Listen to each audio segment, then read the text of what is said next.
Elles étaient diaboliques, ces sorcières, le nez crochu, la verrue immonde sur le visage. Elles étaient tour à tour les vieilles femmes au chat, les célibataires douteuses, potentiellement offrant leur corps à tous, se roulant dans la luxure. Les sorcières font partie de notre inconscient collectif, mais aussi de notre histoire, avec les fameuses chasses aux sorcières qui ont secoué principalement l'Occident entre le XIVe et le XVIIe siècle. Les sorcières reviennent sur le devant de l'affiche avec les Witch, Women's International Terrorist Conspiracy from Hell, qui ont essayé de jeter des sorts à Donald Trump. Sans efficacité malheureusement. Les Witch Blocs aussi qui se sont réveillés lors de la loi travail en septembre 2017. Aujourd'hui, pourquoi raviver la figure de la sorcière ? Un début de réponse de Mona Chollet, auteure du livre Sorcière, la puissance invaincue des femmes. J'ai l'impression que c'est un grand refoulé finalement cet épisode des chasses aux sorcières, c'est-à-dire que souvent, on n'a même pas vraiment une conscience claire de sa dimension misogyne qui était quand même déterminante. Je crois que moi-même, j'en avais pas une conscience vraiment claire avant de m'attaquer très sérieusement aux lectures pour ce livre, de l'ampleur de la misogynie et du rôle qu'elle a joué. Voilà, du fait que la sorcière était une sorte de paroxysme de la femme en quelque sorte et de tout ce qui était inacceptable et détestable chez les femmes. Et je crois que ça a laissé vraiment des traces profondes. Ah voilà, donc ça a laissé des traces profondes, on va voir lesquelles aujourd'hui ensemble. Pourquoi réveiller les sorcières qui sont en nous ? Réponse dans ce Sans Dessus Dessous spécial sorcière. Et je vais commencer avec une question qui est orientée forcément. Qui est sorcière ici ou se revendique comme telle ? Et pourquoi moi La rouquine, là. Moi, je suis pirate. J'ai pu être pirate sorcière aussi. Alors, pourquoi tu te revendiquerais ou tu te revendiques sorcière ? Ah non, je me revendique pas sorcière, c'est parce que la rousseur, en général, les femmes rousses, les vraies rousses, pas celles qui sont... C'était les femmes du diable.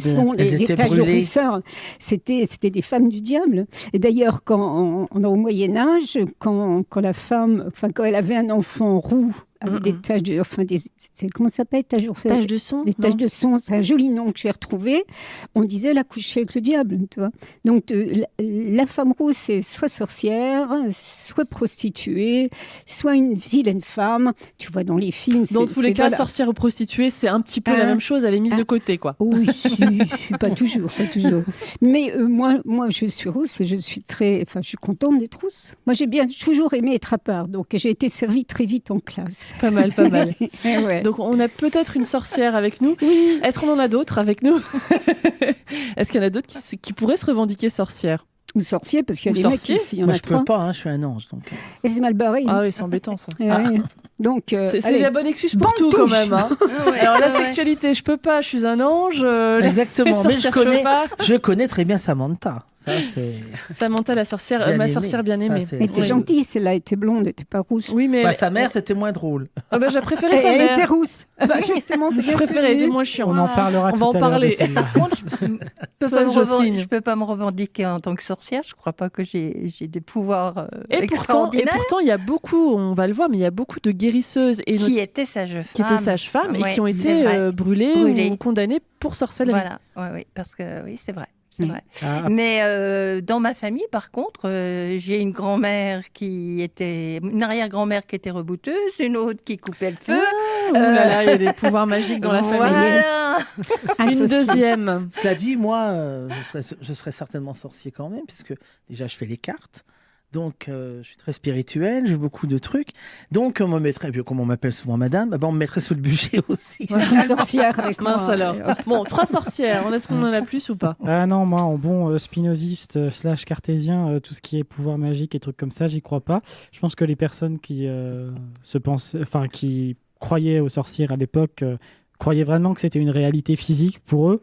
C'est parce qu'ils n'avaient pas d'explication rationnelle à ce qui se passait. Et je pense qu'il y a aussi ce truc de... Tu crois tellement à un truc qu'en fait, il apparaît comme réel. Même si c'est complètement fantasmé, pour eux, ça avait une vraie réalité tangible. Alors qu'en réalité, c'est pas le cas, bien évidemment. Mais je pense vraiment que pour eux, c'était réel. Alors c'est intéressant parce que ça veut dire qu'on se base juste sur une définition de la sorcière ayant des pouvoirs magiques. Et on va voir aujourd'hui que finalement ça va bien au-delà, mais c'est intéressant de le rappeler quand même, et puis de rappeler dans quel contexte ça se... Être médium, c'est pas que des pouvoirs magiques. Il y a une différence entre avoir une forme de pouvoir et avoir des pouvoirs magiques. Là, moi je base uniquement sur les pouvoirs magiques, que les femmes qui sont considérées comme sorcières et qui ont été brûlées et une forme de pouvoir, ça il n'y a pas de doute là-dessus. Mais je pense pas qu'il était magique. D'accord. Non, On va voir quel pouvoir alors. Mais il y a des médiums. Thomas, est-ce que tu es une sorcière ou un non, sorcier? comme Damien, tout pareil. Je pense en plus de ce qu'il a dit, qu'en plus le terme de sorcière des fois était donné à tort à des femmes juste qu'on n'avait pas envie de voir sur le devant de la société ou le devant de la scène. Donc je me garde bien d'avoir ce titre de sorcière qui parfois est peu honorifique, si je peux dire comme ça. D'accord. Alors moi, bizarrement, donc je tiens à préciser que beaucoup, la majorité des questions qui sont sorties grâce à ce livre dont on a entendu l'auteur, qui s'appelle Mona Chollet, qui s'appelle Sorcière. Donc le titre du livre, c'est Sorcière, la puissance invaincue des femmes. Je vous le conseille si vous le souhaitez le lire. C'est très intéressant parce que ça fait une perspective à la fois historique, mais aussi sociale, politique sur la figure de la sorcière à travers le temps. Et c'est pour ça que je dis, on va aller au-delà des pouvoirs magiques potentiels ou imaginés. On va parler vraiment de tous les aspects de la sorcière. Et donc, une grande majorité des questions viennent de ce livre, si vous souhaitez le lire.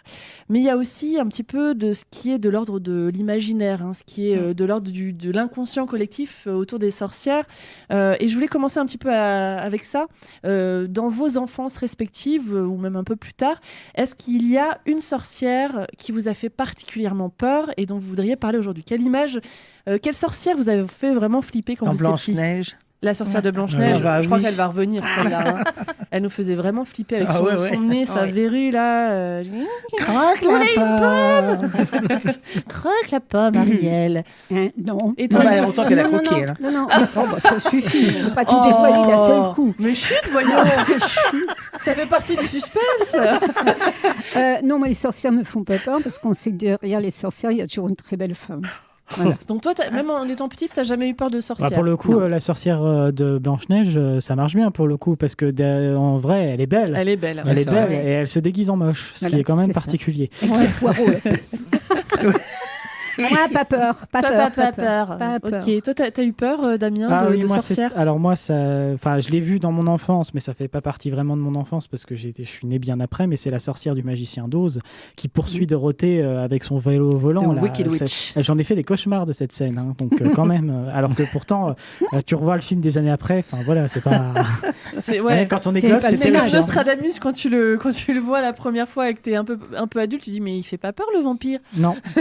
Par contre, c'est Nosferatu et pas Nostradamus. Ah, j'ai mis. Le pauvre. Mais Nostradamus mais aussi, moi, je dis, il fait peur. mais qu'est-ce qu'elle raconte? Personne m'arrête sauf Damien. Nosferatu, pourquoi Nostradamus? Dracula. Ça fait partie des personnages aussi un peu douteux de l'histoire. Jocelyne, une sorcière qui t'a fait peur? Moi, ça serait plutôt les scènes de sorcellerie. Quand on entendait tous ces produits qui étaient utilisés, ces plantes qui étaient plus ou moins des drogues des qui filtres tuaient. d'amour. Alors le pire, la mandragore. Ouais, c'est ça, la poudre de la langue ciguë, les trucs là. Puis tous les animaux qui mélangeaient, punaise. Les crapauds séchés. Ça, non. Et puis le chat noir. Le chat noir, plein de Et trucs surtout comme ça. les petits-enfants, c'est ce que tu disais. Les petits. Alors quand j'ai bon, ça a été un peu plus tard, mais quand les favorites, ces dames qui n'étaient pas elles qui finissaient pas sur le bûcher, c'est ça le plus pas beau. Forcément. Voilà, qui utilisaient des nouveau-nés pour les sacrifier, pour faire des tours avec les messes maléfiques. noires, alors ça, franchement. Donc c'est plus on va dire des situations. C'est plus une situation qu'un visage. D'accord. Voilà. Et toi, Thomas? Et du coup, moi, avant l'antenne, non, je parlais de la sorcière dans Kirikou et la sorcière, qui est très grande et qui a une voix très grave. Et donc, du coup, c'est pour ça que ça avait fait un peu peur. Et quand on y repense maintenant que tu dis ça, moi, quand j'avais 7-8 ans, j'étais fan, mais vraiment très, très fan d'une comédie musicale qui était Le Roi Soleil. Et dans celle-ci, il y a une sorcière qui prépare des potions et justement qui fait semblant de tuer des enfants et des trucs comme ça. Et moi, je l'ai vu en concert en vrai. Et j'étais genre au 2e rang. Et à 7-8 ans, tu fais pas trop bien la différence entre le vrai et le faux. Et c'était vraiment très, très bien fait. Et je me souviens que j'ai t'es limite paralysé par le truc parce qu'en plus c'était hyper bien mis en scène et tout. Et du coup, ça avait un petit côté historique. Tu vois, il y a aussi dans cette histoire avec la favorite, c'était la Montespan, je crois, avec Louis XIV. Il y avait des rumeurs comme quoi, en fait, parce qu'elle c'était pas la plus grande des reines de beauté, mais elle s'est retrouvée avec Louis XIV. Donc du coup, à l'époque, tout le monde a pensé qu'elle avait utilisé des filtres d'amour ou des trucs comme ça pour séduire le roi. Dans la véritable histoire, elle a été impliquée dans l'affaire des poisons. Oui, Et son nom est revenu plusieurs fois. C'est d'ailleurs aussi pour ça qu'elle a été écartée après. Et il y a eu des condamnations. Il y a eu une femme, notamment, je ne sais plus son nom. Parce que Lavoisin.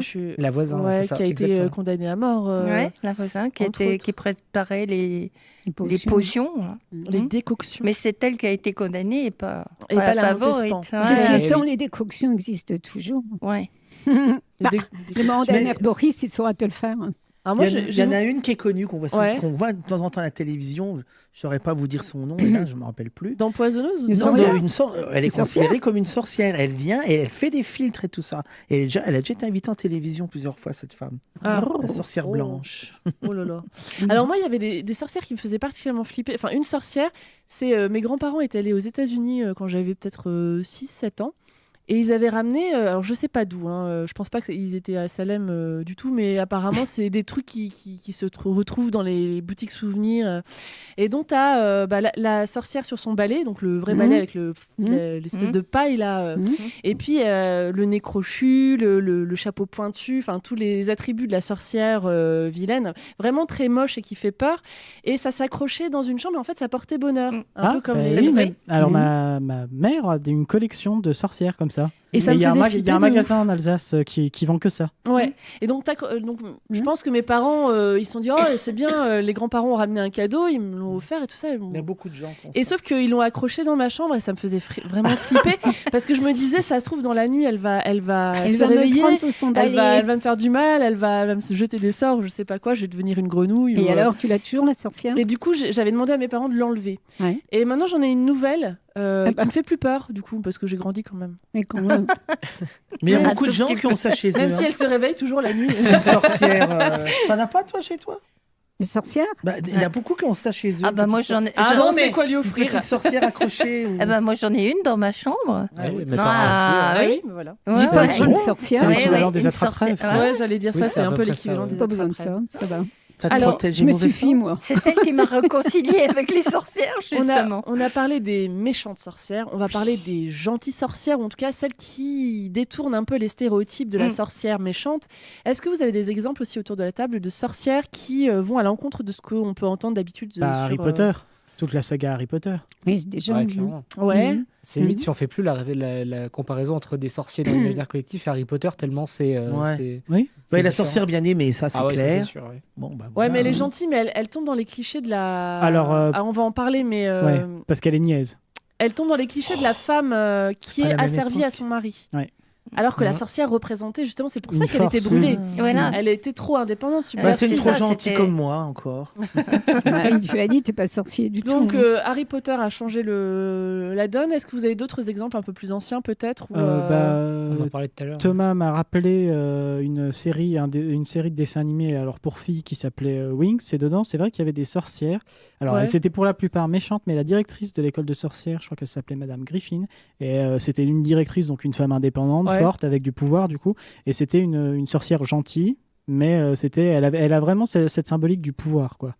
Elle dirige une institution, elle est considérée comme puissante et tout, donc quoi qu'il en soit, elles ont le pouvoir. Qu'elle soit gentille, qu'elle soit belle ou moche. Elle a le pouvoir et politique et des pouvoirs magiques en même temps. Alors moi j'ai un contre-exemple parce que c'est pas vraiment une sorcière pleine de pouvoir, c'est Amandine Malabule, la sorcière maladroite, et je me souviens que j'avais lu le bouquin quand j'étais il y a une série aussi. Il y a eu la série plus tard. J'étais peut-être en primaire et tu avais ce petit bouquin, Amandine Malabule, la sorcière maladroite. C'est un tout petit bouquin. Hein. Et ça correspond un peu à l'âge où tu vas aborder l'adolescence. Et justement, le côté maladroit de la sorcière, ça correspond aussi à ton corps change.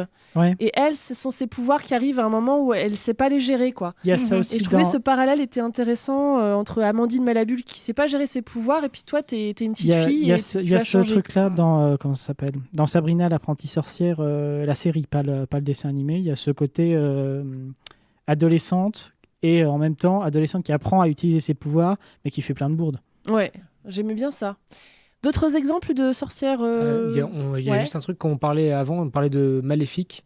Le film de Disney qui est aussi un dessin animé. En fait, finalement, c'est la sorcière est méchante. Du coup, c'est pas forcément le cas pour les sorcières gentilles, mais elle pète la classe. Ouais, elle est classe. Et puis en plus, ouais, voilà, c'est ça. On apprend que derrière, il y a une raison, que c'est pas une méchante pour être méchante, et donc du coup, ça aide un peu à améliorer l'image des sorcières aussi sur ça. Et tu parlais tout à l'heure de la sorcière de Kirikou, et moi, quand tu m'as donné cet exemple-là, pour moi, je l'ai vu peut-être un peu tard le dessin animé, mais c'était vraiment l'exemple de la femme belle.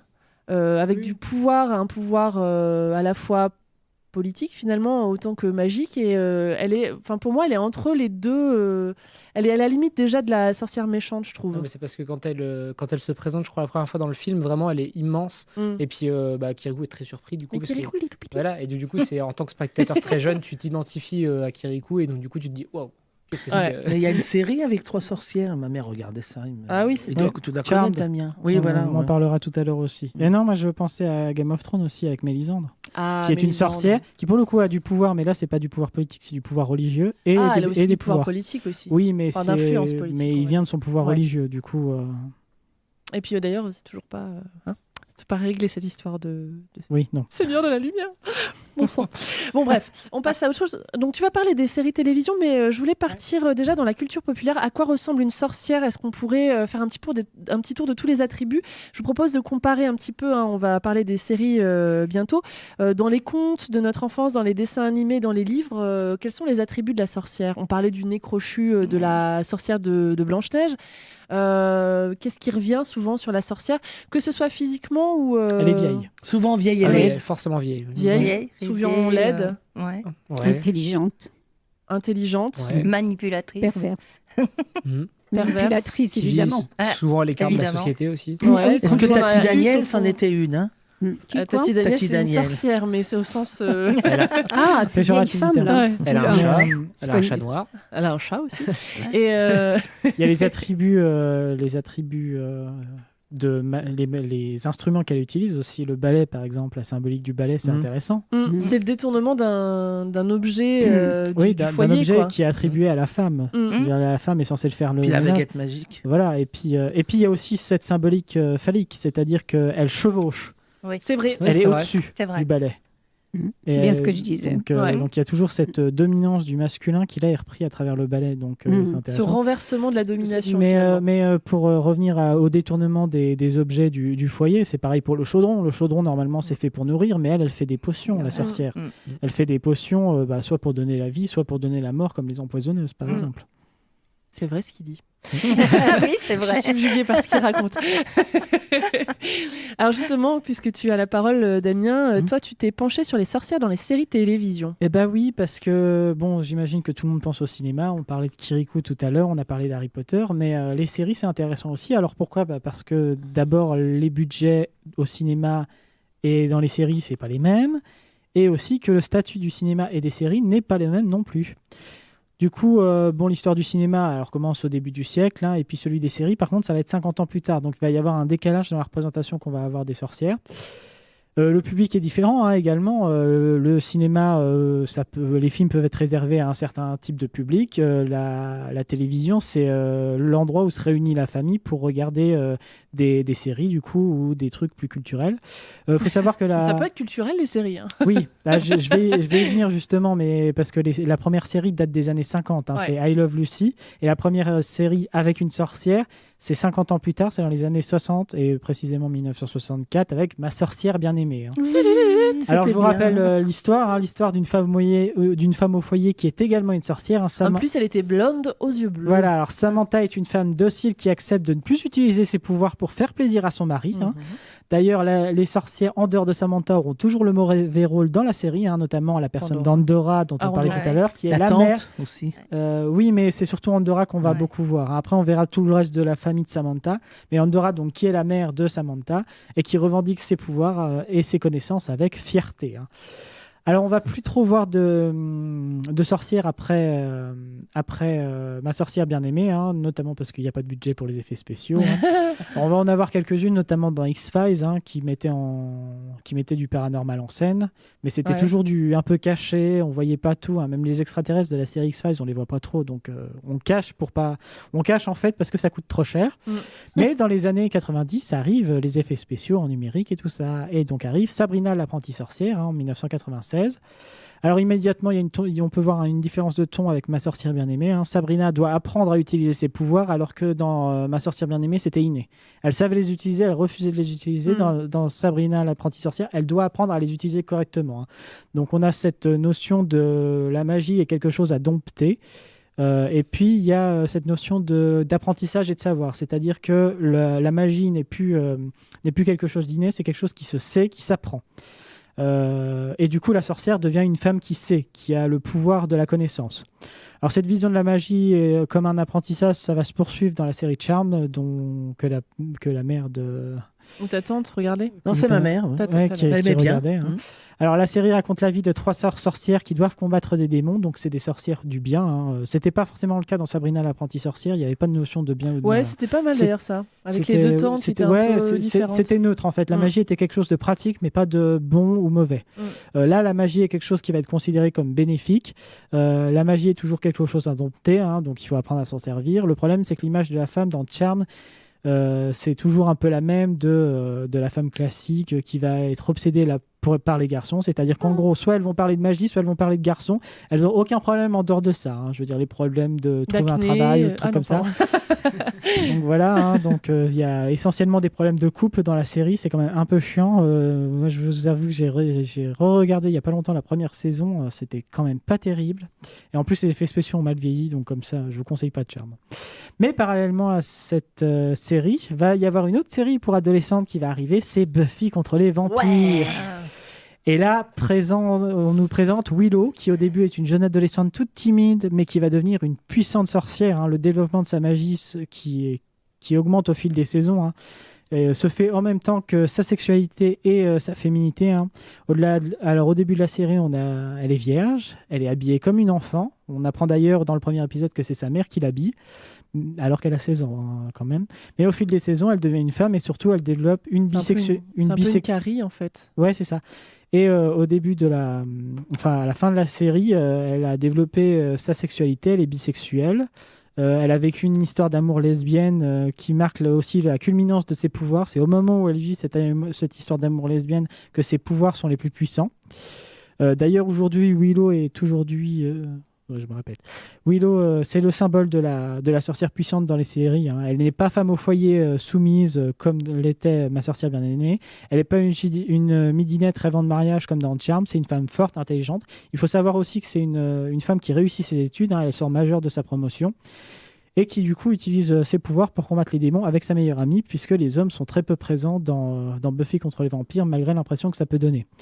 À de nombreux moments, Willow aura des problèmes avec la magie, hein, parce que ça reste cette force à dompter, mais ça peut aussi devenir une addiction pour elle, ça deviendra même une drogue. Et c'est souvent Buffy qui l'aidera à s'en sortir. Donc il y a toujours ce rapport de c'est une femme qui est d'une autre femme. Les hommes sont très mis de côté dans Buffy. Et ils sont là pour nous admirer, bien sûr. Dans Buffy, oui, hein, parce que ils sont juste là en pointe ou pour passer pour ridicule. Alors, on retrouve dans Willow la sorcière originale et féministe, hein, puissante et respectée pour son savoir et ses pouvoirs. D'ailleurs, pour beaucoup d'adolescents LGBT, Buffy fut une série marquante. Hein. Depuis, d'ailleurs, les séries en fait, semblent avoir accepté de mettre de côté le côté policier et docile de Ma sorcière bien aimée. Hein. Je veux dire, Mélisandre, ça ressemble quand même beaucoup à du Willow. Hein. Je veux dire, c'est une sorcière puissante. Pareil, elle domine les hommes. Et là, pour le coup, elle les domine vraiment. Il n'y a pas de rapport d'exclusion. Elle a un rapport de pouvoir avec eux. Et la version de Charmed qui est ressortie l'année dernière, qui est beaucoup plus féministe que la première version des années 90. Que je vous conseille de jeter un coup d'œil, mais restez quand même sur Buffy contre les vampires si vous voulez une série avec une sorcière qui est vraiment puissante et qui est vraiment classe. Voilà. Ok, merci. Et rien depuis. Des retours sur... D'ailleurs, c'est marrant parce que pendant que tu parlais, je pensais à Carrie, le film de Polanski, et je l'ai pas noté, mais elle fait partie de ces sorcières. C'est De Palma, je crois. Oui. C'est ça. Attends, il y a eu... Tu confonds avec... Ah oui, c'est De Palma. Mais Carrie, elle est possédée, ça n'a rien à voir. Non. Non, c'est la fille du diable. Non plus. Alors là, pour le coup, j'ai le livre, je peux vous le dire, elle a juste des super pouvoirs. Dans le bouquin, mais attends, il y a eu un remake où il faut sous-entendre que... Oui, mais alors les remakes des films qui ont été faits dans les années 70 par des réalisateurs compétents, on va éviter d'en parler. D'accord, mais on parle du personnage, pas de la façon de la filmer. Alors le personnage, moi je vous le dis, elle a des super pouvoirs et c'est tout. D'accord, donc c'est pas une sorcière. Non. Elle a des super pouvoirs. C'est un peu comme les mutants, en gros. D'accord, c'est une X-Woman. D'ailleurs, il parle de mutation génétique. Je comprends plus rien. Elle a des pouvoirs, c'est pas une sorcière. Enfin bon, moi je comprends plus rien. Il parle de mutation génétique dans le bouquin, donc. D'accord. Bon, merde, hop là. C'est vrai que c'est limite. C'est limite quand même. Ça tombe bien, il y a le nouveau X-Men qui sort. Ouais. Alors, puisqu'on a parlé des séries télévision, on a parlé un petit peu des contes qui nous ont fait flipper. Juste un petit mot sur les jeux vidéo aussi, parce que finalement c'est plus récent, mais certains jeux vidéo utilisent la figure de la sorcière. Vous avez des images comme ça pour ceux qui jouent. Thomas, toi, tu as une idée de sorcière dans un jeu vidéo ou qui vient directement comme ça? Non, mais c'est souvent, c'est pas la sorcière, elle est jamais un monstre à abattre de classique. C'est souvent un boss final ou au moins un boss de milieu de jeu. C'est pas le petit monstre que tu peux rencontrer, quoi. Mais j'ai pas d'exemple qui me vient. Ou une alliée. Mais c'est rarement une alliée. En fait, la sorcière, soit tu vas avoir un mage. C'est pas une fidèle alliée. Disons que t'as deux cas. Le mage ou la magicienne qui là va toujours être de ton côté, ça va être une alliée ou c'est toi qui vas le jouer. Mais la sorcière, elle a un statut. En fait, les deux ont un statut différent. La sorcière, ça va être une alliée un peu floue généralement. Je pense bien sûr à Flemeth dans Dragon Age, qui là pour le coup est vraiment le symbole de la sorcière. Alors là, pour le coup, puissante, elle se transforme en dragon comme elle veut. Et en plus, elle refuse de t'apprendre le sort. C'est très énervant. Mais du coup, c'est cette sorcière qui va intervenir à des moments, mais tu ne sais pas quelles sont ses motivations. Elle est toujours très floue dans ses motivations, très floue dans ses explications aussi. Et pourtant très puissante, et toujours en mettant en avant des enjeux politiques. Ce qui est assez bizarre chez Flemeth, c'est qu'elle va avoir un rôle très politique, mais toujours en arrière-plan. Elle reste dans l'ombre. Et tu connais pas son jeu, en fait, sa stratégie. Alors, dans le 3, tu connais les explications de ce qu'elle fait et de pourquoi elle le fait à la toute fin, mais sinon tu l'auras pas. Je pense aussi à Kreia. Alors pour le coup c'est dans un jeu Star Wars, mais elle a vraiment le statut de la sorcière. C'est une vieille, elle est très mystérieuse, elle utilise la force un peu comme une sorcière, elle fait léviter des trucs et pas uniquement des gens comme dans les films. Et pour le coup Kreia, elle a vraiment le rôle de la sorcière, et en plus elle joue le rôle de mentor, donc elle a vraiment aussi ce rôle de celle qui sait. Et ça va revenir à ce rôle de la sorcière qui sait. Du coup, les sorcières sont souvent vieilles aussi. Et elles vont avoir ce rôle de mentor parce qu'elles savent, et que toi, tu sais pas parce que tu arrives dans le jeu et c'est un univers nouveau. Donc, à chaque fois, tu n'es pas au courant. Donc, elles vont jouer souvent ce rôle de mentor. Des fois au début du jeu, des fois tout le long du jeu, mais souvent ce rôle elles t'expliquent l'univers dans lequel tu vis. Et elles sont un peu en retrait. Enfin, elles reviennent, elles partent. Elles restent souvent dans l'ombre. Ok. Alors, je vous propose de faire une petite pause musicale pour s'aérer les méninges avec Anne Sylvestre et les sorcières. Le titre, c'est Une sorcière comme les autres. On passe Anne Sylvestre.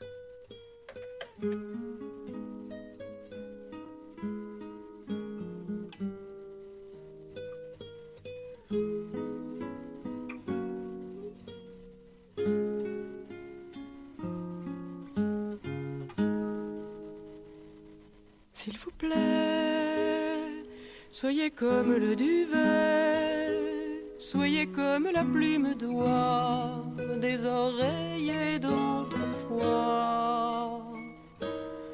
J'aimerais ne pas être portefaix.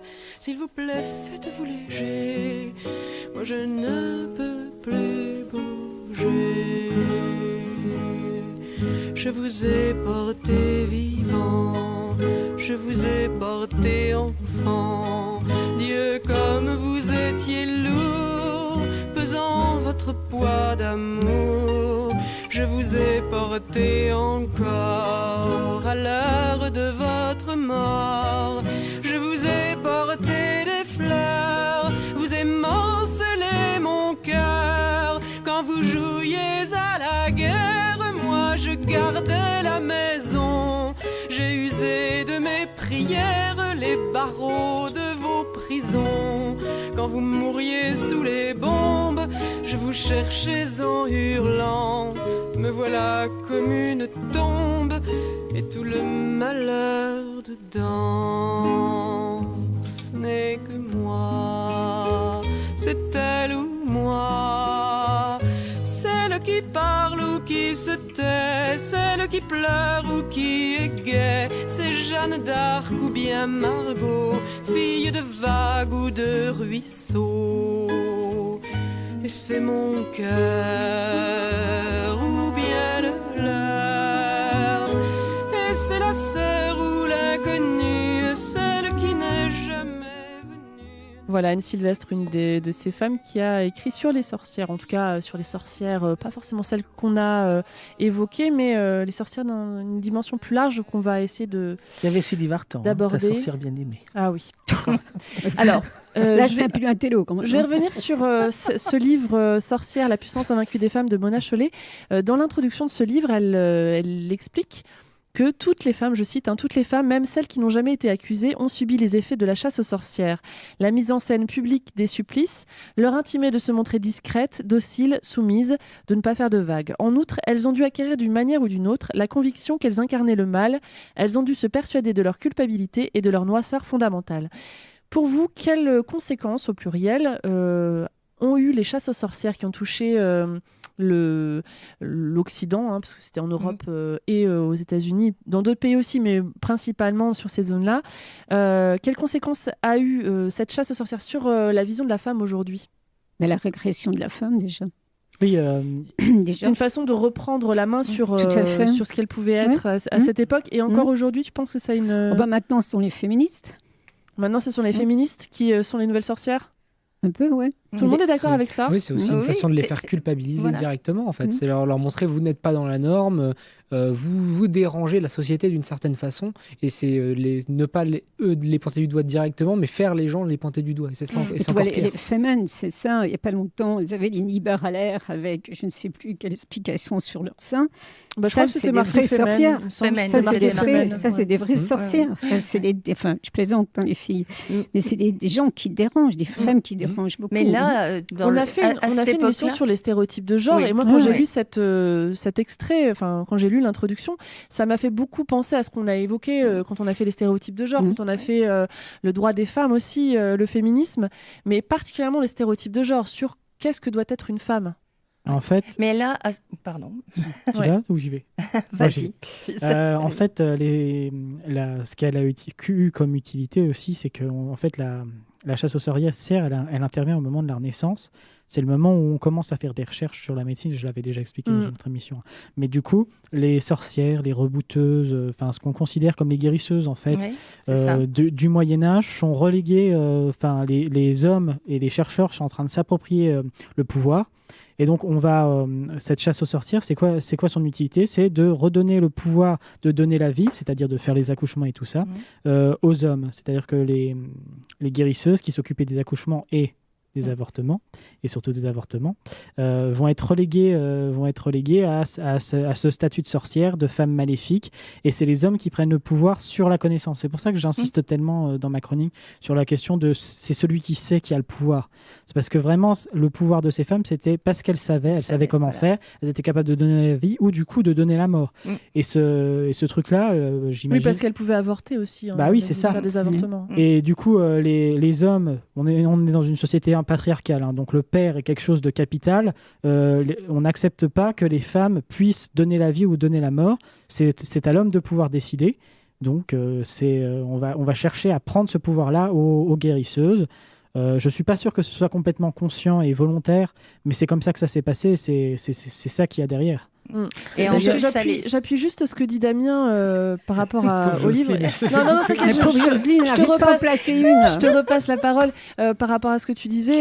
Elle dit aussi que ça s'est accompagné d'une mise en couple réglée de la nature et de l'instauration d'une nouvelle conception du savoir, donc une conception masculine.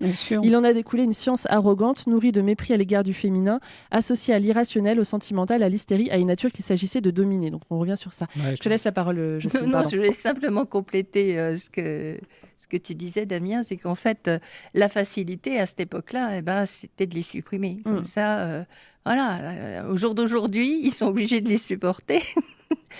ces femmes qui ont de la personnalité et qui veulent défendre les femmes. Ils savent s'en servir aussi, excuse-moi.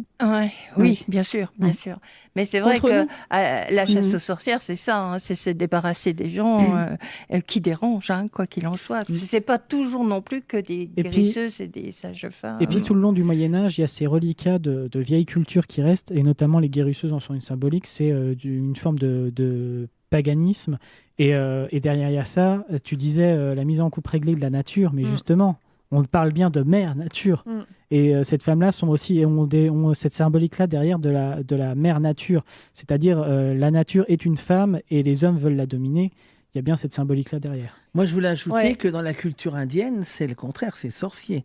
Les chamans. Les sorciers, les chamans, et également dans la culture africaine, puisque souvent dans les tribus sauvages, il y a le sorcier qui est dans la tribu. Enfin, bon. Alors, par contre, en général, il y a le pendant. C'est les cultures africaines, voilà. Mais pas la culture. En Afrique, ça dépend. Mais par contre, c'est partagé. En tous les cas, dans la culture indienne, c'est il y a aussi le vaudou où tu peux avoir autant des femmes que des hommes. Oui, là oui, mais moi je parle de plus anciens. D'accord. Les Indiens, et puis effectivement, dans les tribus sauvages d'Afrique. Pas sauvage. Bah, à l'époque, si. À l'époque, si. Les pygmées et tout ça. Ils en sont encore là avec le vaudou et toute autre façon de faire. Alors, moi, je veux juste me tenir à la sorcière actuelle. Enfin, aujourd'hui, comment ce passé a pu influencer. On est tous d'accord que la société aurait été totalement différente sans ces chasses aux sorcières et sans cette misogynie qui a nourri quelque chose au niveau d'un système contre les femmes. Aujourd'hui, qu'est-ce qu'on en récolte de tout ça sur la vision de la sorcière, des femmes, ce qu'elles doivent être, ce qu'elles doivent faire, comment elles doivent vivre finalement. Aujourd'hui, ça a bien évolué quand même depuis 1960. Il ne faut pas exagérer. Quand même, il y a encore beaucoup à faire, mais ça a bien évolué. Quand même, la femme, c'est plutôt traiter de sorcière. Une femme, c'est plus un clin d'œil sympa, un clin d'œil un peu coquin comme ça, qu'autre chose. L'absence des femmes dans les lieux de pouvoir, notamment. On en est encore là, quand même. Parce que... Tous les postes importants sont tenus par les femmes. Et je pense que... D'accord. Si elle était un peu plus sorcière, le pouvoir, elle l'aurait. Bah oui, mais quand... On n'ose pas y aller. Mais il y a la marine. Justement, à ce moment-là, sorcières, elles étaient considérées et on les brûlait. C'est bien. Je sais. C'est bien pour leur faire intégrer que non, il ne faut pas. Voilà, c'est ça. Justement, maintenant qu'elles le peuvent, elles n'y vont pas. Forcément.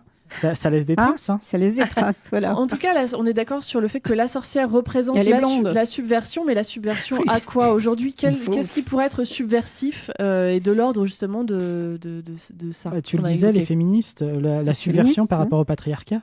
Il y a aussi, par exemple, tout ce qui est mouvement queer, les transgenres aussi, les personnes transgenres, etc., qui se revendiquent de ce mouvement des sorcières. Je parlais dans l'introduction des Witch Block et aussi de Women's International Terrorist Conspiracy from Hell. C'est un mouvement qui est né aux États-Unis en 68. Je crois qu'ils ont fait un sitting à Wall Street, il me semble. Ouais, mais ça, c'est très américain, parce que les Américains sont très, très religieux. Comme les LGBT sont très rejetés par la plupart des religions, et qu'il y a une dimension de célébration de la sexualité dans le néopaganisme, donc tout ce qui est Wicca et trucs comme ça, donc les sorcières et la religion des sorcières. Ils vont avoir tendance à se réfugier là-dedans. En France, comme la plupart des gens sont laïcs et ne croient pas en Dieu, ils n'ont pas besoin de ça. Non, mais il y en a peut-être pas de la même manière, mais il y en aura beaucoup moins. Il y a beaucoup moins ce genre de mouvement que là-bas. Et puis oui, en France, le terme de sorcière est quasiment peu utilisé. On va pas dire sorcière. Aux États-Unis, beaucoup plus. C'est encore négatif. Mais aujourd'hui, ça va être totalement négatif. Et puis, il faut pas confondre le côté politique de la sorcière avec la religion des sorcières, qui est la Wicca. Parce qu'à mon avis, il y a un mélange des deux qui est fait par ces mouvements-là, où c'est des gens qui pratiquent la Wicca et qui sont en même temps féministes et qui se revendiquent sorcières. Alors, pas forcément du... Enfin, dans ce que j'ai lu, il n'y a pas forcément toujours un lien entre les deux. Mais ça peut être simplement une revendication féministe. Alors, par exemple, sur Witch Block... ils se décrivent comme militantes, féministes, émeutières. Nous nous sommes échappés des cases normatives de la société. Notre exclusion a fait de nous des sorcières. Donc là, le lien entre la magie, la politique, etc., il n'est pas forcément fait. Je pense qu'en France, il n'y a pas cette dimension, peut-être que tu soulignes aux États-Unis avec le Wicca, le côté plus spirituel. C'est vrai qu'il y a toute une frange. C'est la Wicca, par contre. Je dis quoi? Le Wicca. Ah, c'est la Wicca, pardon. Wicca. Quoi qu'il en soit, la sorcière est toujours une femme à part. qu'elle soit de 2019 ou Moyen-Âge. Ça a toujours été une femme à part quand même. Ce qu'elle représente, elle, justement, le mouvement que tu viens de dire, c'est une auto-appropriation du terme négatif qu'on leur collait de sorcière, qui disent justement, nous, on est fiers d'être différentes des cases dans lesquelles vous voulez nous englober. Et donc, du coup, si vous appelez ça sorcière, et ben nous, on va être fiers de l'être. C'est souvent la mécanique qu'utilise la LGBTQI+. Vous nous insultez, on prend cette insulte et on en fait un symbole de fierté. Ouais. Ils ont ce mouvement Witch a aussi été présent quand il y a eu les manifestations Black Lives Matter, les vies des Noirs. Ça, pour le coup. Non, mais ça s'étend à d'autres combats politiques. Je sais, mais pour le coup, c'est cohérent, puisqu'il y a toute cette symbolique à la Nouvelle-Orléans des sorcières, notamment Halloween à la Nouvelle-Orléans, c'est quelque chose de dingue. Il faut le faire au moins une fois dans sa vie. Il y a toute cette symbolique du vaudou. C'est très fort. Et du coup, c'est très lié notamment à l'esclavage des personnes noires. Et du coup, c'est normal que ce soit lié. Ça, pour le coup, c'est très cohérent. Très bien. D'autres exemples peut-être de subversion que les sorcières pourraient récupérer pour les combattre? La religion. Fausse subversion. La religion. Bah oui, je veux dire, la Wicca, c'est une religion qui en fait sert de refuge aux LGBTQI+, dont je parlais tout à l'heure pour certains, parce que ils sont rejetés par toutes les autres religions. Je veux dire, les religions monothéistes sont quand même pas très accueillants avec les personnes qui ne sont pas hétérosexuelles. Et puis le bouddhisme non plus. En vrai, quand tu regardes le discours de certains leaders du mouvement, c'est quand même pas non plus la joie. Donc, ça peut être un moyen de se réfugier dans une spiritualité plus ouverte. Il faut dire aussi que la Wicca, ça s'inspire des trucs, notamment de la religion celte, qui est beaucoup plus ouvert sur la sexualité, sur la féminité et tout ça. Puisqu'on parle de sexualité, il y a encore beaucoup de choses à faire sur les a priori, etc. Et justement, la figure de la sorcière a permis parfois, avec un très longtemps, de décrisper des choses. Quand tu parles des années 60-70, avec cette référence aux sorcières, qui était beaucoup liée aux droits des femmes, au fait de se combattre pour le droit à avoir une loi sur l'IVG. Droit à l'IVG, droit à la contraception, droit à gérer son argent aussi, puisqu'on n'avait même pas le droit d'avoir un compte. Compte à soi. Et voilà, on travaillait, comme on disait dans une précédente émission, les femmes travaillaient et l'argent était versé au mari, puisqu'on n'avait pas de compte ni de chéquier. Sans parler du divorce. Alors là, n'en parlons pas. Non, mais d'année en année, et ça a été très court dans l'histoire, il y a énormément de progression que toutes ces jeunesses-là qui nous écoutent ou qui sont là aujourd'hui ne peuvent même pas penser. Voilà. Il faut relire, il faut vraiment lire ce qui s'est passé très vite. Mais pour le coup, je pense que Mona Chollet en parle. La période de la Renaissance est une période de régression pour les femmes. Elles avaient beaucoup plus de droits au Moyen-Âge. Parce qu'en fait, la chasse aux sorcières, on pense toujours que c'est au Moyen-Âge, c'est sur la fin du Moyen-Âge et la Renaissance. Oui, elle en parle dans son introduction. Et c'est quelque chose auquel on ne pense pas forcément, parce que le Moyen-Âge, on pense toujours que c'est la période de l'obscurantisme et tout ça. Mais les femmes avaient quand même des droits. Alors, c'était pas la folie, il ne faut pas rêver non plus. Non, mais elles bossaient.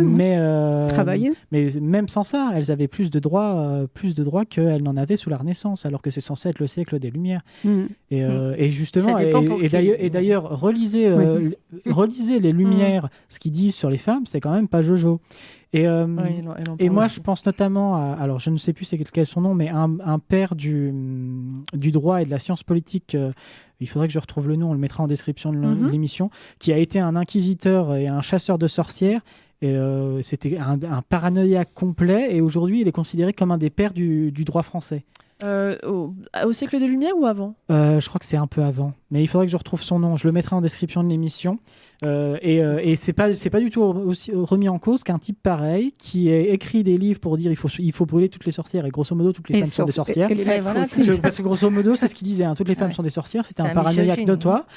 Et il est considéré comme un grand penseur du droit français, et personne ne remet ça en cause en matière de droit. Je trouve ça absolument hallucinant. D'ailleurs, ce qui est intéressant, c'est que c'est évoqué aussi dans le livre. Décidément, je vous ai dit que c'était basé sur ce livre, parce qu'il y a beaucoup de choses à apprendre. Enfin, moi, c'est un peu comme King Kong Theory, ça a bouleversé ma façon de voir certaines choses.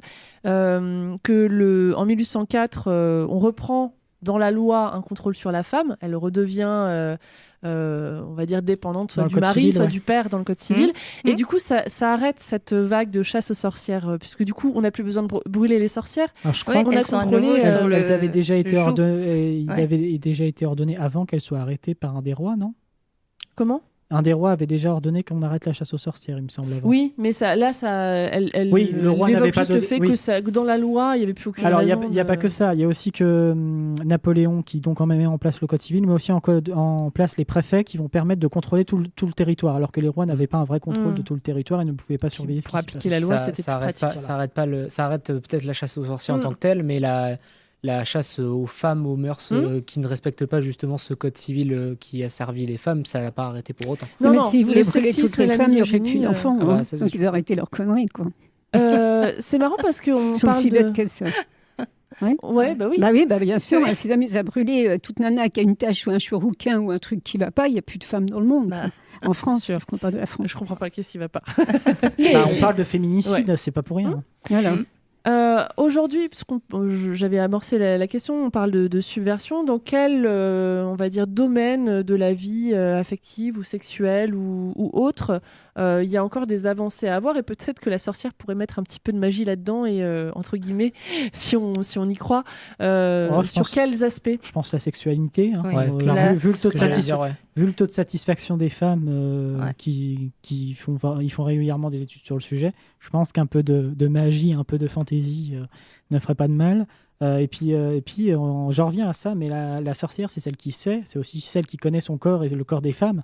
Ce serait bien que les hommes prennent un peu de la sorcière pour apprendre à connaître le corps des femmes, et notamment où se trouve le clitoris. Et ben voilà les prostituées, les prostituées coquines sur le devant de la scène. Et voilà. Mais c'est vrai qu'au jour d'aujourd'hui, on reparle du plaisir au féminin. On commence à en reparler, mais dans les faits, c'est pas tout à fait ça. Hein.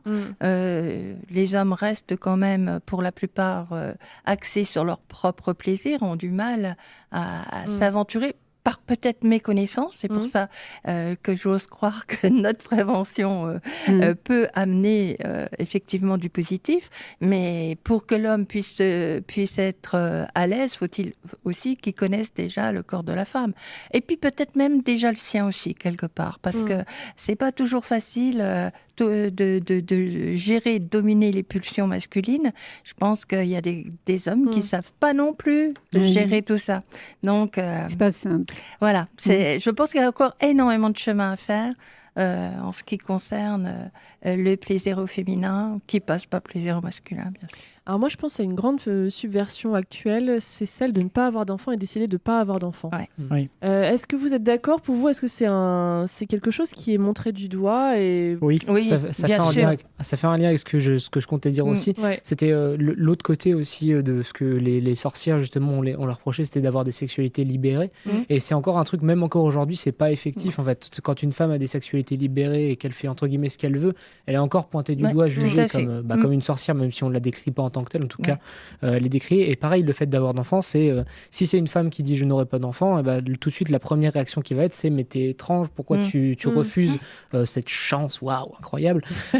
C'est ça. Et c'est pour moi c'est ça la plus grande différence sur laquelle les sorcières pourraient aider un petit peu le public. Généralement, c'était je sais plus, Marina Rollman sur France Inter qui avait fait une chronique sur les gens qui ne voulaient pas avoir d'enfants ou qui ne pouvaient pas avoir d'enfants. Elle disait systématiquement, quand les gens ne peuvent pas avoir d'enfants, ça va se faire sur un chuchotement. C'est non, elle a pas pu. Je veux dire. C'est vrai. Et il y a quelque chose d'honteux. Il y a quelque chose d'honteux dans le fait d'être stérile, alors que non. C'est juste, tu peux pas avoir d'enfant, tu peux c'est pas de chance, hein, et c'est voilà. tout. Hein. Et pour le coup, pour ceux qui ne veulent pas en avoir. Là, c'est pas honteux pour la personne, mais c'est pas sa faute, donc quand même on le chuchote. C'est honteux et on va te le signifier. De toute façon, une femme est toujours une bonne mère, une femme est toujours faite pour avoir des enfants. Eh ben non. Oui, alors une femme peut aussi décider de dire stop, j'ai pas envie, je me sens pas capable d'avoir un enfant. Et pourtant, je suis sage femme quand même. Bon, mais là aussi, dans notre profession, il y a du chemin à faire. Il y a encore aussi des professions où c'est encore très clac. Bon, et pourquoi on reconnaîtrait le droit à un homme de dire j'ai pas envie d'enfant et pas aux femmes? Ouais, c'est ça. Et puis, certaines chanteuses d'ailleurs l'ont. Ou alors il y a une fausse consolation aussi qui se met en place, genre ah bah tu veux pas d'enfant, pourquoi tu te sens pas bien dans ta vie, tu veux pas l'enfant comme le truc qui va rajouter du bonheur comme à si ta c'était vie misérable. obligatoire. Quoi. Aussi autre chose, c'est la femme qui veut des enfants, mais pas de géniteur. Enfin si, le géniteur bien sûr, mais pas qu'il soit là, des enfants.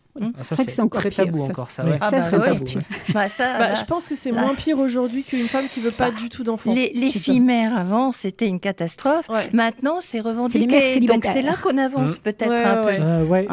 Pour une fille qui va avoir un enfant et dont le mari va se tirer, ce sera pas. Je pense que ça passera. Par contre, la personne qui dit je veux un enfant mais je ne veux pas de père, qui s'en occupe, là, ça va être plus compliqué. Et on va dire non, mais il faut une figure masculine, alors que c'est bon, il a des oncles le gosse. Aussi puis même s'il n'y a pas de figure masculine, tant pis. Tu peux très bien te construire sans figure masculine. On est encore sur la polémique aussi pour les mariages homosexuels. Quand il y a des questions du mariage homosexuel, est-ce qu'on donne le droit aux couples homosexuels d'adopter, par exemple? Et là, tout de suite, on a eu les levées de boucliers. Ah non l'altérité des sexes, machin. Oui. Voilà, donc encore pas mal de choses à faire, mesdames les sorcières ou messieurs les sorciers. Ouais, Ariel, tu voulais rajouter quelque chose? Non, je veux dire, sur ce sujet que tu venez d'aborder, ce serait vraiment toute une émission à faire, mais avec des gens pour et contre. Parce que là, c'est trop facile, parce que c'est pas évident. Ah bah oui, bien sûr. Mais moi, j'ai bien l'intention aussi de parler des femmes qui ne veulent pas d'enfants aussi, parce qu'on en parle, mais on en parle beaucoup et mal, je trouve, aujourd'hui. Toujours très mal. Toujours très mal. Et je trouve ça désastreux, quoi, de construire une image de la femme qui ne veut pas d'enfants comme la vieille sorcière, quoi. Parfois, c'est par rapport au travail, quoi. Ils veulent pas d'enfants. Les chanteuses, parfois c'est tout simplement parce qu'elles se sentent pas en capacité d'eux, qu'elles ne sont pas le besoin. Et pourquoi pas revendiquer ce côté-là? Le motif n'a pas d'intérêt. On s'en fiche du motif. Exactement. Elle veut pas. Point. C'est tout. Puis des fois, il y a juste pas de motif. Voilà, c'est ça. Des fois, il y a juste pas de motif. Il n'y a pas à se justifier. C'est son ressenti. On doit respecter. Point. Voilà, c'est ça. Alors, je voulais aborder une dernière chose, mais qui est plus de l'ordre, on va dire, on a parlé un peu des stéréotypes de genre dans la pub, et là c'est peut-être un peu du même ordre. C'est Marie Daly, qui est une auteure féministe, qui a écrit dans Gene Ecology, The Meta-Ethics of Radical Feminism, c'est donc une féministe américaine. Le patriarcat nous a volé notre cosmos, en parlant un petit peu de cet univers magique des sorcières, et nous l'a rendu sous la forme du magazine Cosmopolitan et des cosmétiques. Autour de vous, quelles sont les références aux sorcières qui ont été utilisées par les publicitaires ou par certaines marques et qui ont été détournées? En fait, une certaine fausse sorcellerie positive. C'est-à-dire, on prend un petit peu les mots... moi j'ai un exemple avec une marque française de produits de beauté qui s'appelle G et puis plus loin Sia, et qui donne des noms un peu de sorcellerie à ses produits cosmétiques. Ah bah oui, l'huile ensorcelante, machin. C'est ensorcelant, oui, c'est la sorcière. Est-ce que vous avez d'autres exemples autour de vous de choses qui ont été réutilisées, mais un peu de la mauvaise façon, puisque ça établit une image de la femme qui séduit, qui doit séduire. Et alors quel est le problème? Non, mais c'est pas le problème de la femme qui séduit, c'est en fait on te pose un nouvel impératif en fait. De séduction, d'être belle, et comment être belle, et avec tel produit. Puis surtout, ça dégrade le statut de la sorcière. La sorcière, c'est une sorcière qui sait, qui fait ses filtres. Là, c'est non, achète-les. Oui, mais maintenant, c'est difficile. Ah non, ça, c'est pas vrai. On ne trouve pas tous les ingrédients. Vas-y, trouve-les, toi. Tu as les ingrédients pour faire des filtres. Alors là, pas de problème. On va faire un concours. Je rappelle qu'il y a une boutique de magie à Nancy. L'autre. On va aller zoner à Mysteria Temporis. On va aller zoner au bord des ruisseaux pour trouver les salamandres. Oui, bon. Elle est crapaud. Donc pas d'idée là-dessus. Écoute, non, moi ça me percute pas, moi ça me dérange pas, moi tout ça. Ça me dérange pas parce que bon sang, je suis très indépendante en tout. Est-ce que je veux, je le prends. Ce que je veux pas, je le prends pas. Donc je peux comprendre ce que tu dis. Ça peut bouleverser, mais moi je m'en fous complètement. Tu sais, de la même manière qu'on avait parlé quand on a évoqué le féminisme, des féministes qui disent bah oui, le jour international de lutte pour le droit des femmes, mettez un rouge à lèvres. Oui. Et en fait, tu dis mais c'est quoi être femme? C'est mettre du rouge à lèvres? Non, puis après, il y a aussi le côté. Je suis mal parti là. Après, il y a une différence parce qu'après, le côté sorcière aussi, c'est aussi une image populaire aussi. Il n'y a pas que le côté féminisme ou alors droit ou quoi que ce soit. C'est devenu aussi une image culturelle. C'est une ensorceleuse. Une sorcière, c'est une ensorceleuse. Elle ensorcelle les hommes. On l'a vu, il y a des sorcières dans les Disney, il y a des sorcières partout. C'est une image populaire. Oui. Si vous connaissiez les vrais. Par contre, il y a vraiment que je crois qu'il y a vraiment que dans les cosmétiques qu'elle est utilisée pour faire vendre.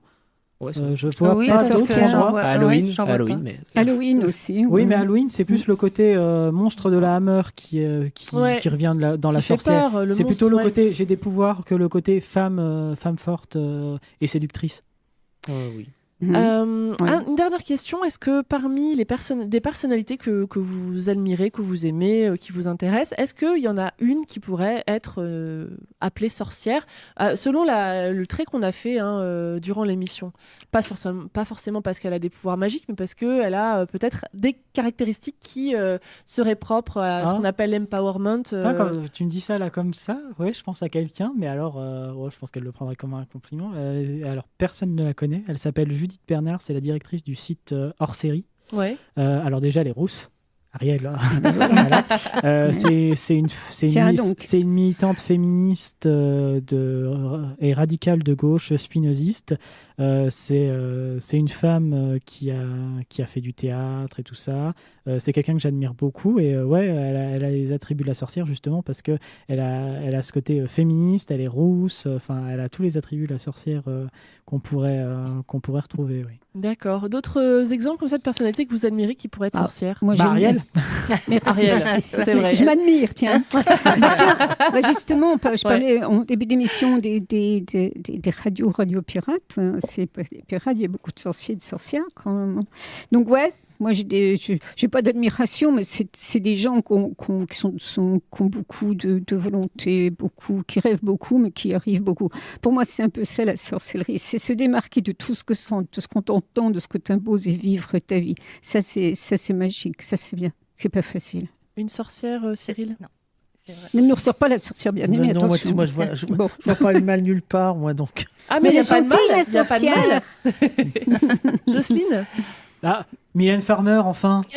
Oui, mais alors, c'est pas une sorcière. Elle cultive quand même un petit peu ce côté justement un petit peu mystérieux. Ouais, la première est le 7 juin. Elle est rousse, elle revendique sa sexualité comme personne. Donc franchement, alors Mylène Farmer. Okay, rendez-vous le 7 juin. Moi, j'y ai pensé pour la première de son nouveau spectacle. Où ça? À Paris. Paris. Ah oui, pardon. Bien sûr. Moi, je sais pas. Franchement.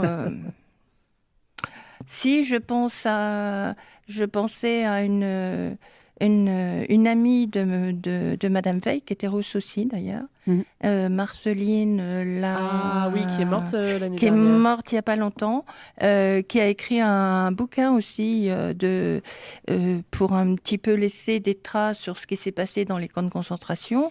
Et je pense que cette femme, elle avait une extrême personnalité. C'était quelqu'un que j'ai pas eu la chance de beaucoup connaître, mais qui m'a attirée systématiquement quand je l'ai vue et que je l'ai entendu s'exprimer. C'est vraiment quelqu'un. J'ai noté l'Aridan, je crois. L'Oridan. Voilà. Et il faut que j'achète son bouquin parce que franchement, c'est un témoignage et pour lui rendre hommage. Voilà, je pense que c'est bien aussi d'acheter ces... Oui, c'est ce côté sorcier. Alors, attendez, on est presque... elle est quand même sortie des camps aussi, alors il faut être sortir un peu quelque part. Une sorcière, moi, j'ai pas de nom précis en tête, mais je pensais justement à cette image de sorcière qu'on envoie directement sur les femmes sans leur poser la question si ça leur va ou pas, aux ex-actrices porno qui essayent de se refaire pas une nouvelle mime, justement, qui assument pleinement ce qu'elles ont fait avant et qui, justement, sur les réseaux sociaux, tous les jours, se prennent des commentaires de dire voilà, ça fait ça, notamment. Oui, voilà, j'ai pas de nom précis. Puis il y a Madame Olson dans La Petite Maison dans la Prairie. Mais donc voilà, c'est ce côté. C'est une actrice porno, Moi, j'en ai juste une, mais je sais pas si on peut la nommer sorcière, mais je sais plus son nom. C'est la jeune députée américaine qui est américo-hispanique. À New York. Ouais, à New York. Je me souviens plus de son nom. Et je sais plus son nom malheureusement, mais que je trouve assez remarquable. Et je pense que je pourrais la mettre dans mon lot de sorcières à admirer et voilà, de modèles. Aussi, j'ai mon lot de sorcières. les combien de... Bon, Simone Veil et les 343 salopes, ça y est, je les ai. Voilà, donc les sorcières de l'Ariel, c'est les 343 salopes. Voilà. Je rappelle le titre, Mona Chollet, Sorcière, la puissance invaincue des femmes, un livre à découvrir absolument si vous voulez en savoir plus sur le combat féministe, bien sûr, mais aussi sur la figure de la sorcière dans la société, dans le passé puis aujourd'hui. Voilà, on se retrouve dans 2 semaines si tout va bien et puis je vous souhaite de bonnes semaines avec vos pouvoirs magiques. Bye bye. À bientôt.